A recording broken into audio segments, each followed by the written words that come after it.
buy a new house, one of the benefits is what is called developer incentives. These are simply some things that the developers are willing to offer you in order to sell the house to you. It's also important to know that the number of incentives that you can get from developers may be dependent on the stage of the building at the time you are reserving the house or going for the property. So in today's video, like I promised you guys in one of my previous videos, I'm going to share with you guys some of the incentives that we got from our developers and how we got about £20,000 from our developers towards buying our house. I'm also going to share with you guys some of the upgrades or options that we went for in our new build home, as well as give you tips on bargaining or negotiating with developers. If you are interested, please keep watching. Hi fam, welcome to the channel. I'm Intentional Favor. If this is your first time of coming across my video, please don't make it your last time. Click on the subscribe button. Also turn on your notification bell so that you get notified whenever I upload new videos. And to all my returning subscribers, I love you guys so much. Thanks for always coming back. So I'm going to start off with the incentives that we got from our developers. We actually got two basically. And the first one is 5% deposit contribution. Yes, 5% deposit contribution. We got that from our developers. It was an incentive they offered. I just need to highlight that when we reserve the property or when they give us the price list of all the available properties at the development, when we went to see them for the first time, our own plot was just recently released and there were no incentives attached to it. Other plots that were released before ours, we saw some incentives like this 5% deposit contribution on it, but ours had none, probably because they just released it, and it's a good plot, I must say. So the first thing we did was to ask them, what are you guys offering us? We had to ask them, so what incentives are you guys going to offer? And that's a tip for you. When you're going for a new build house, please feel free to ask them about incentives. Don't wait for them to tell you about it, or don't say, oh, because they don't offer anyone or they didn't offer anyone, then you are not getting anyone. No, please ask. So when we asked them that question, they told us here that they are willing to offer us 5% deposit contribution. Do you know what that means? Most times when people buy their house, they save up for 10%, right, to buy their house. Then imagine when your developer is offering you 5% of the total cost or the amount of that house. It was big. Yeah, it was a big amount of money, to be honest. And of course, we gladly welcomed it. And me, obviously, was just happy already, like, oh, we got a whole 5% deposit contribution. That's a lot, okay? And then I was just relaxed. I just thought in my mind, oh, we've gotten all that we can get from them. However, my husband decided to take it a step further. When we went for our reservation meeting, that was obviously when we have paid the reservation fee. They invited us for a meeting to now have a reservation agreement. When we went there, my husband was still insisting, asking the salesperson, is it only 5% deposit contribution you guys are going to offer us? And she said, yeah, that's all we offer. I remember her saying that that's all we offer. I was by the side just pushing my husband to say, that's enough. You know what 5% is? That's a lot of money. Calm down. My husband was like, let me Joe, what are you saying? And then he went further. He was like, I mean, both of us are key workers, okay? If is that all you are offering us? And my husband made mention of, some other developers that offer more. They offer upgraded kitchen in addition to the 5% deposit contribution. He was just really insistent. Even me at some point, I became, I don't know, should I say I was what's the word now? Not shy, but what's the word I'm looking for? But okay, I felt embarrassed. Yeah, that's the word. At that point, I'm like, come on, this man, what are you even saying? Calm down. Every developer is not the same. But let me tell you guys, it worked. Of course, other houses that we wanted to go for, he was insisting that we got more, offer, because we've seen some houses then. At the time, one of them was ready. Okay, that's why I said that the number of incentives or the amount you get from incentives from developers can also depend on the stage of the build of the property you are going to. If the property is ready and ready to move in, most times you get all the upgrades, because most developers, when they don't have anybody to reserve a plot, they just can't wait and just keep it until somebody comes for that plot or that property. No, they go ahead and build it. And when they do that, they build it to a very good standard. So they upgrade the kitchen. So when we mean by upgraded kitchen is when you have integrated fridge freezer. The fridge freezer that, when you see it, you think it's a cabinet. It's covered with a cabinet. The washing machine, integrated dishwasher. They do all of that because many times people go for upgraded kitchen. So if they are building a house waiting for a customer to come, they will build it to a very good standard. So when you want to buy such properties that the developers, they have already done everything on it, they are likely to offer you all those upgrades free of charge because they want to sell that house. They've built it already, just waiting for a customer, and they can't tell you, oh, you have to pay for this already because the house is there. So most times you hear people say that they got upgraded kitchen, but you find out that some people that get those free upgraded kitchen, they get it because the house was already ready, or either the developer, they already made placed the order for the kind of cabinets and kitchens and everything. At that point, as a customer, you don't have a choice, which is why I believe developers go ahead and offer it as an incentive, because they might have chosen a color that you don't like. For instance, somebody might want an all white kitchen, like white cabinets, gloss or something, but then they gave you blue, they gave you green, they gave you a different color or gray. That's not your color of choice, but obviously they've made that choice already. As an incentive, they will give you that upgrade, something you would have paid for originally. They will give it to you free of charge. Okay, so depending on the building stage, sometimes it's good to get to have a plot that is ready, and then the developers have made every payment, they've done everything, and then they give it to you free of charge. However, the disadvantage of this, like I mentioned earlier, is that it's not your choice, okay? You didn't choose the color. It might not be the color you want for your house. They've already chosen it, but the good thing is that you get it free of charge because you would have paid to put your own choice there. Then you don't have that choice. Another thing to note about houses like this is that sometimes those plots are not the best plots. Like when I mean plot, the position of the house might not be the best, because why did people choose other houses and leave that one? Does that make sense? So sometimes when you are going for houses that are ready to move in, that they've already built, and then you want to move in, please be mindful of the plot. Sometimes, it might be a north facing garden. People usually like south facing garden. That's the one because it gives more light at the garden. Of course, it has its advantages and disadvantages, okay? But the point is that sometimes maybe the position of the plot maybe is too overlooking. Maybe it's a plot that is located where you have so many people parking in front of your house and all of that. So many things are involved, which is why sometimes people don't like to go for those plots when they have the option. So the developers, they have to sell, and then when the house is ready, they give you everything free of charge. So back to my story about how my husband started negotiating with them. So like I said, we saw a house already that was ready, and the developer wanted to offer us all those stuffs free of charge, okay, including 5% deposit contribution, okay. So he was like, we've seen so many offers, we've seen developers offer us more. Is it only 5% deposit you guys are going to offer us? So then I remember the sales person say, I have to go back to my manager and I'll come back to you. He said, yeah, no problem, we'll wait. She left and went and consulted her manager, saying that maybe she must have said that these customers are really insisting on more incentives, and then she came back. She told us, okay, another incentive that we can offer you guys is flooring. However, it's not the whole house. We are willing to floor all the upstairs, excluding wet rooms. So for us, we are like, okay, that's good. That's not bad. My husband tried to insist on flooring the whole house, but then they insisted, no, we can't offer you more than that. But here we are. It's good because the cost of flooring, obviously. So what that means is that they put carpet for us upstairs. Yeah, they paid for all the carpet apart from the family bathroom and the ensuite. That's the wet rooms. They didn't floor those ones. We paid for those ones. So they put carpet on the stairs. On the stairs, the landing, and the 4 bedrooms, they put carpet there free of charge, and the cost of that was £2,450. So they did that free of charge for us, plus the 5% deposit contribution, and that's how we amassed such amount of money, huge sum of money from our developers. So this gives you an idea of how you can negotiate. Don't think just because they offered you one, you can't ask for more. Let me tell you, when it comes to negotiating with developers, the worst answer you can get is no.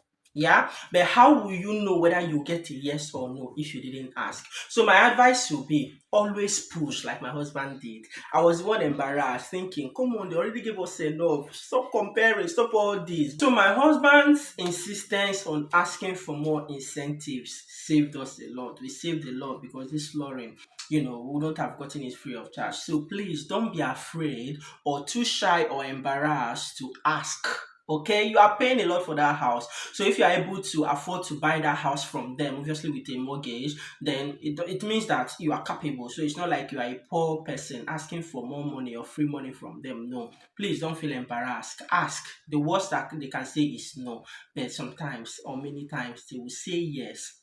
But you never can tell if you didn't ask. So someone asked me about the options and the upgrades we went for, okay, and that's what I'm going to be sharing with you guys in this next part of this video. The options that we went for. I have here a list of our options and the prices and some things we didn't go for and why. One of the questions someone asked me, if I start from that, is obviously we talked about that in the show home we saw a wardrobe there in the walk-in wardrobe. In case you've not seen our house tour video, I'll link it in the description box. Okay, do well to check it out. So we have a walk-in wardrobe or a walk-in closet, and of course when we saw the show home, it has a wardrobe already in, but when we did our empty house tour, it was empty. We've not put a wardrobe there. So someone asked me, why is that so? So if you want to put wardrobe, okay, wardrobes in any of the rooms or anywhere in every house in the UK, if you're buying a new build house, it's an upgrade. You have to pay the developers to do that for you. It doesn't come as standard. So when we say upgrade is anything that doesn't come as standard. Flooring doesn't come as standard, and that's what some people don't know. Personally, when I was starting this journey, I never knew that flooring is not standard. I just thought that everything you see in the house will be done for you already. But I didn't realize that that's not the case, okay? But yeah, flooring is not standard. They'll just build the structure for you. That's it. Every other thing you want, then you have to pay for it. So for upgraded wardrobe, for them to fit in wardrobe for us, the cost of a sliding wardrobe from what they gave us was 1,000, like the one. So they had two or three options. You have the sliding one without a mirror, okay, and then you have the one with the mirror.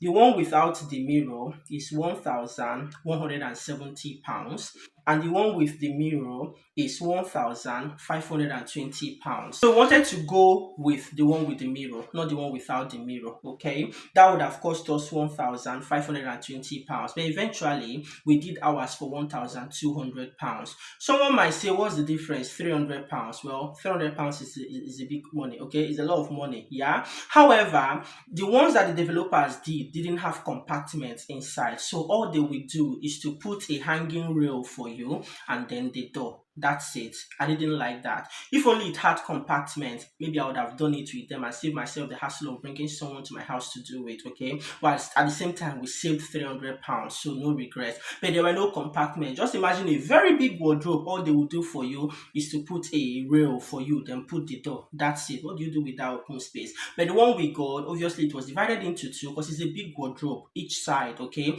And then they divided it into 4 compartments, and then they also put two hanging rails for us. So we got more for a lesser price than the developers would have offered. And that's me just trying to tell you that sometimes some of these upgrades, you find out that when you do it yourself, you save a lot of money than when the developers do it. Developers, their upgrades is like, they cost a lot, okay? They cost a lot. So my advice when it comes to choosing options or upgrades is anything that can be done after you've moved in, don't bother doing it to the developers. Another example, obviously many people don't know about this, but thank God for one of our friends that bought their house and they told us about it and we did it. So integrated dishwasher, okay? So for instance, so let me tell you guys how much they wanted to do integrated dishwasher for us. So the integrated dishwasher for the developer and the front door, they will do it for £913. That's how much they will. I can't remember on top of my head how much we bought our dishwasher. Now, mind you, some of the appliances they give you, they are not the best, they are not the most expensive. They won't put Bosch for you or all those. They still put some brands that might look good, but sometimes they are just the basic, the bare minimum. Yeah, that's what they do. Eventually, how much did we buy our dishwasher? Of course, this dishwasher you have so many very expensive ones. Obviously, we went with the one we bought it 200 and something. I can't remember the exact amount that we bought the dishwasher, 200 and something pounds. Okay, and like I said, mind you, most times developers they give you the barest minimum when it comes to appliances. So I won't be surprised the one that they even give us might just be about 200, 300, or 400 pounds maximum. So we bought ours for 200 pounds, and the question is it serving us? Yes, it is. Okay, so 200 £500, and then to buy the door. So what we did was to order the door from Symphony Kitchens, which is the company that fitted our kitchen. Most times the company that fitted your kitchen will leave their details and whatever, everything you need, the number you need to quote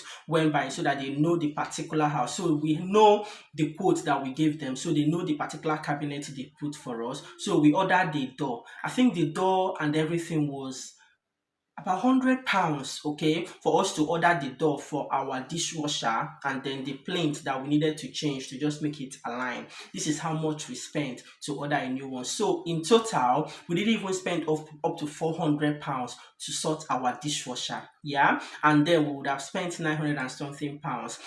If you are good with DIY, you can do it yourself. Our friend, the husband, did it. He's very good with DIY. He fitted their dishwasher and it's working perfectly well. For us, obviously, when we moved in, we negotiated with our site manager to help us. He was willing to bring workers to fit it for us. We are planning on calling our friend to come and help us at his convenient time, but then the developers did it for us free of charge. So you see how we also saved about £500 just because we decided to do this one ourselves than them. You can also do this with your washing machine. You can buy an integrated washing machine, order the door from the kitchen company that fitted your kitchen, and do it. You will save a lot. For us, we already have a washing machine dryer that we bought last year that is barely 1 year old. We didn't need a new one, so we just brought it and fitted it in because we also have a utility room, so there is no need. So if you come to our kitchen now, I'm still going to give you guys an updated house tour of our house. You will see that we now have our dishwasher. It's no longer an empty space. The dishwasher is there and it's integrated. Another options that we would have loved to go for is integrated fridge freezer, but we didn't go for that option because the fridge freezer they wanted to offer us, integrated fridge freezer here, it costs integrated fridge freezer is 1,230, yeah, £1,230. That's how much it would have been. But I wanted an American style fridge freezer. And the interesting thing is that recently I came across people asking how they can remove their what's it called, their fridge freezer, the integrated one, and just use that space as a cupboard, or remove it entirely because they want to fit in their American fridge freezer. Yeah, so I've always wanted an American fridge freezer. It's bigger, and of course I wanted the one that can dispense ice. I don't want to be buying ice. I have a bad experience buying ice from the stores and all of that. So it's better for me to buy a fridge freezer that can actually make ice on its own and dispense ice, and I went for that. So our fridge freezer, we bought it for 700 and is it up to 750, 700 and something, but let's say £750. That's how much we bought it, and it's bigger. Oh my gosh, bigger, ice maker, water dispenser and everything, and I saved myself a lot of money. I know it looks good, it looks beautiful and all of that, but mind you, the space is still there, okay, if you still want to buy your fridge freezer. So we have a very big space in our house for the American fridge freezer, which is very big. And of course, even if you had wanted the standalone fridge freezer, the normal standard, they still left that space for us. The only difference is that it is not integrated. I can go on and on to give you guys an example, but I believe that with these few examples, you can understand that when choosing options, don't just choose everything, because there are some things you can do on your own, okay, and of course when you do them on your own, you save a lot of cost. Even if you paid someone to do it, okay, you save a lot than when developers do it, because they rip you off a lot of money with these options. However, choose your convenience, okay. If it works for you, if you have the money saved, by all means go ahead and do it. If you don't want, because there's also that hassle of getting people to come into your house and do stuff and all of that. For instance, that's why we needed to do flooring, and of course the flooring we went for, that's why I love the fact that we bought a new house. We wanted tiles, okay. If you guys have seen the empty house tour, we have tiles downstairs apart from the living room, yeah. So, and I forgot to mention part of the upgrade that we also got, yeah. So they put carpet upstairs for us, and they also put carpet in the living room. We didn't pay for flooring in the living room, so they did that too, free of charge for us. So apart from the 2,450 I mentioned that would have been the cost of fitting carpets upstairs, we also got a lot from the one in the living room because they did it free of charge. The flooring we eventually paid for was for the hallway, okay. So we paid for hallway, we paid for the downstairs toilet, it was tiled, then we paid for the kitchen area. That one took the most money. The other upgrades that we went for, obviously I mentioned it during our house tour video, is the personnel door, the door that links the house to the garage, which obviously 100% I love that we did that. So we can have access to our garage from our house instead of having to go outside to access our garage. We also paid for outside tap. Then we have a black mini floodlight outside, the one that if is a motion light, if someone passes, okay, it will come on. Then the other upgrade that we paid for also was the wall tile. So we paid for tiling just to the half, which I absolutely love that we did for the bathroom and the ensuite. Then we needed the edging to be chrome and not just I can't remember what they call it. So these are just the basic upgrades that we went for. Other ones, like I already gave you guys as an example, we didn't go for them and we did others by ourselves. So when choosing your options, please mind you don't have to pay for every upgrade there is to pay. Choose the basic things. The only one that I think we should have done, which I regret not doing, is putting an electrical socket, outside socket, to the garden. It's easier than we having to connect extension. For instance, doing our garden has been, it's nothing, it's easy, but I think for that convenience and that comfort, I would have loved it. But my advice is, when choosing your upgrades, choose some things that are permanent. Anything electrical, I would advise you to go with electrical stuff. Anything that has to do with plumbing, because it will save you this stress of bringing someone to open your house, do this one and all of that, to do certain things. You get it? Okay, so it's way better. So when choosing your options, please choose wisely. And with that, guys, I've come to the end of this video. Hope you guys enjoyed watching. Okay, if you did, please don't forget to give this video a thumbs up. It goes a long way. Many of you watch my videos without liking it. Okay, please don't do that anymore. Like this video if you got value out of it. It's a little way of supporting me. Also, that way YouTube can recommend this video to more people. Are there other questions you have? Are there other videos that you like me to film when it comes to house buying process? Do let me know in the comment section. I'll be more than happy to bring it your way. And until I come your way next time, stay blessed, remain intentional, and take very good care of yourselves. Bye.